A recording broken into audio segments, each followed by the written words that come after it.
Bagi para penggila street food ibu kota, kuliner yang satu ini sudah pasti menjadi menu wajib untuk melengkapi petualangannya.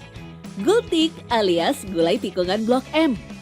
Porsi nasi yang terbilang imut, dilengkapi dengan daging dan jeroan sapi, disiram dengan kuah gulai yang penuh cita rasa rempah yang nikmat, menjadikan gultik salah satu menu legenda yang bertahan dari masa ke masa.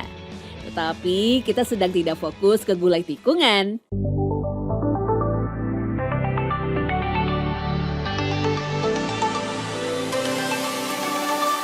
Kita akan membawa Anda menjejak bagian besar dari area gulai tikungan yang pasti membawa kita ke sebuah memori, baik ataupun buruk.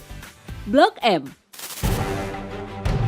Satu kawasan yang dulu sangat populer, tetapi kini seolah tinggal menunggu mati. Titik yang pernah dijuluki surga bagi anak muda dengan segala aktivitas yang ada di hadapannya. Pernah menjadi titik perkumpulan lintas generasi dan daerah, kejayaan Blok M di era musik diputar dalam tape dan kaset seolah luntur seiring pesatnya perkembangan zaman. Sebenarnya apa yang terjadi di kawasan ini?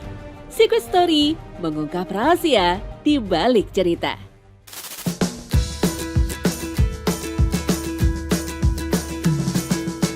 Bagi warga Jakarta, Blok M tentu tak butuh perkenalan.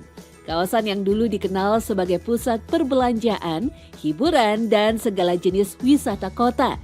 Bahkan bagi generasi 80, 90-an, Blok M seolah menjadi tempat nongkrong wajib bagi mereka yang ingin disebut gaul. Salah satunya Jacob yang mengaku menghabiskan masa remajanya di wilayah seputaran Blok M. Kebetulan saya juga masa remaja saya itu di era tahun 80-90-an, di mana Blok M Melawai itu memang menjadi tempat paling hits di Jakarta saat itu. Jadi banyak hal, entah itu fashion, musik, atau hobi ya, seperti kaset gitu. Toko kaset itu kan semua adanya di sekitar sini gitu ya. Bahkan dulu kalau mungkin sampai sekarang tahu lagunya ada jalan lintas Melawai, jalan-jalan sore, terus istilah lintas Melawai gitu. Itu kan semua karena menggambarkan betapa happeningnya Blok M atau Melawai pada era itu gitu ya. Ya, tak terhitung segala bentuk karya seni artis ibu kota yang menjadikan Blok M sebagai latar belakangnya.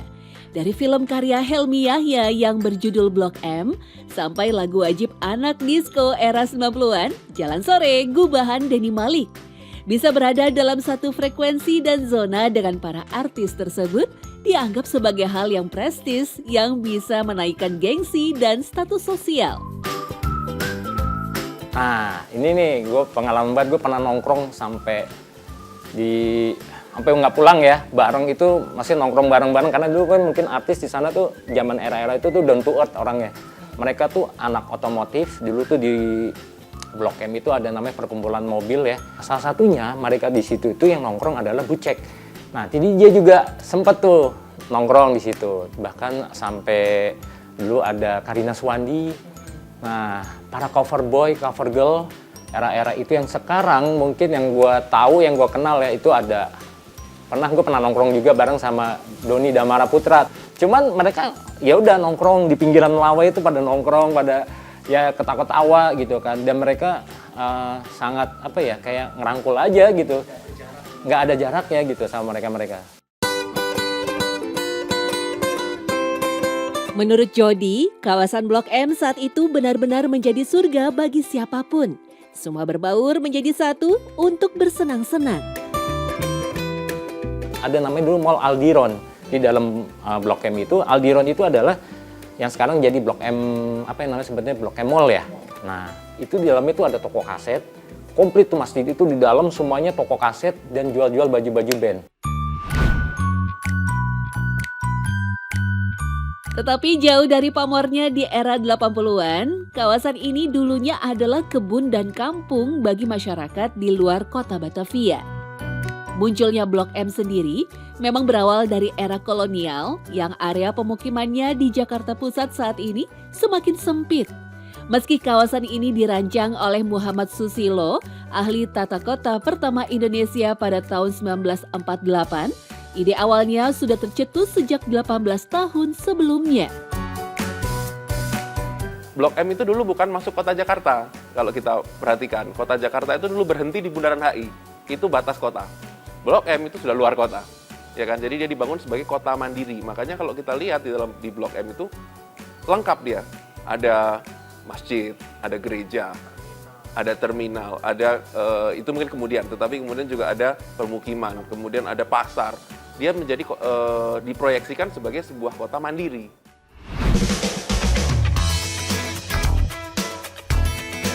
Dalam masa 3 sampai 4 tahun Indonesia merdeka, gagasan ini pun dijalankan oleh pemerintah Indonesia.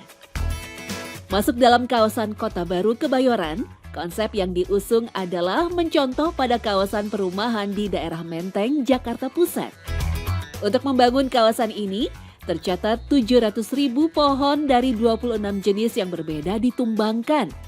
Hampir 1.700 rumah warga disingkirkan. Ganti ruginya mencapai 15 juta rupiah. Unit perumahan dan pertokoan ditempatkan dalam blok-blok yang dinamakan berdasarkan abjad. Dari blok A hingga blok S, kawasan ini dirancang untuk tempat tinggal sekitar 100.000 penduduk.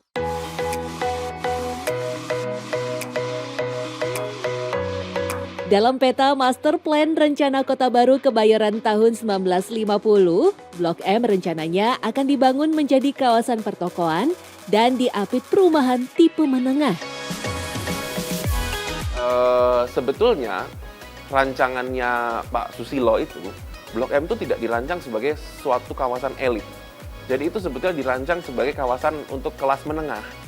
Makanya salah satu ciri Blok M yang sekarang sudah sangat hilang, itu adalah rumah jengki. Iya, rumah jengki itu dari kata bahasa Inggris namanya Yankee, itu istilah untuk kita menyebut orang Amerika kan. Nah, itu rumah-rumah itu sebenarnya rumah minimalis yang atapnya itu saling berdempet-dempet begitu, ya kan? Ya kayak perumahan ini adalah perumahan kelas menengah di Amerika. Setelah era Soekarno selesai, pembangunan kawasan komersial Blok M tidak berhenti. Pada tahun 68, Ali Sadikin, Gubernur Jakarta kala itu, meresmikan pasar Blok M dan terminal bus yang berdampingan. Pembangunan terminal Blok M saat itu menelan biaya 7,5 juta rupiah. Mulai ada pembangunan lagi, pembangunan yang jauh lebih masif itu tahun 1970-an akhir. 78 itu dibangun Plaza Aldiron, dan di situ juga kemudian ada bioskop baru. Nah, itu kemudian menjadi hits juga bioskop di di Plaza Aldiron itu.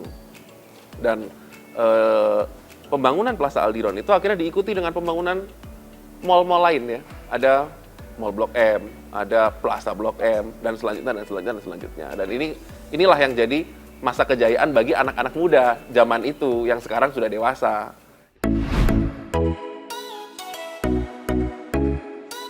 Keberadaan pusat perbelanjaan modern yang dibangun sekaligus dalam satu wilayah semakin membuat Blok M tersohor.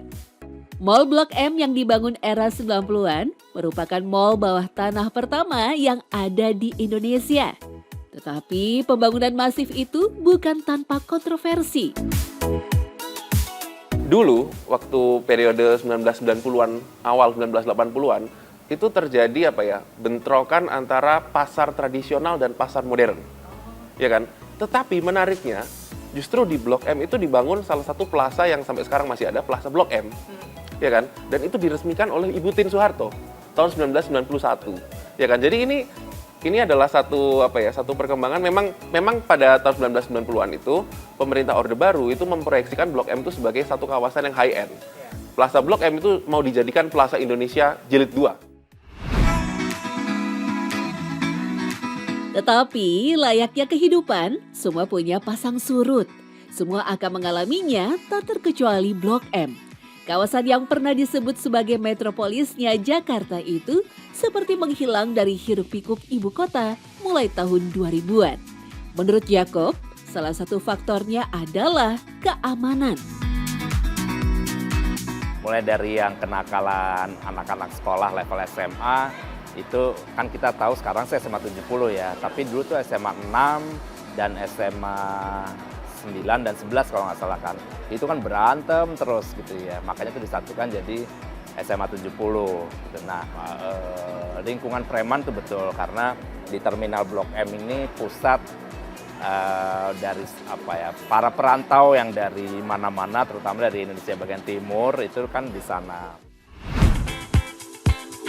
Jody pun juga menyayangkan kawasan yang dulunya sangat nyaman dan aman berubah drastis menjadi sedikit kumuh. Begitu gue masuk tahun 95, nah itu tuh udah mulai.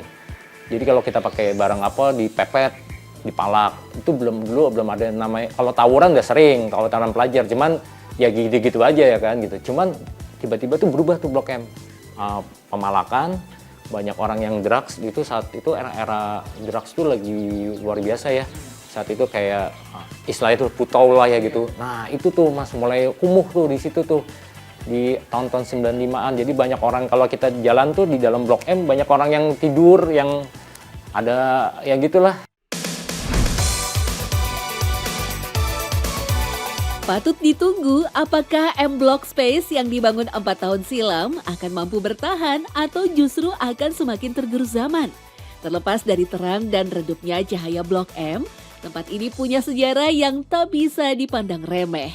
Bahkan jika Anda seorang perantau dari luar kota, niscaya Blok M adalah salah satu tempat wajib yang akan ditanyakan oleh kerabat di kampung halaman.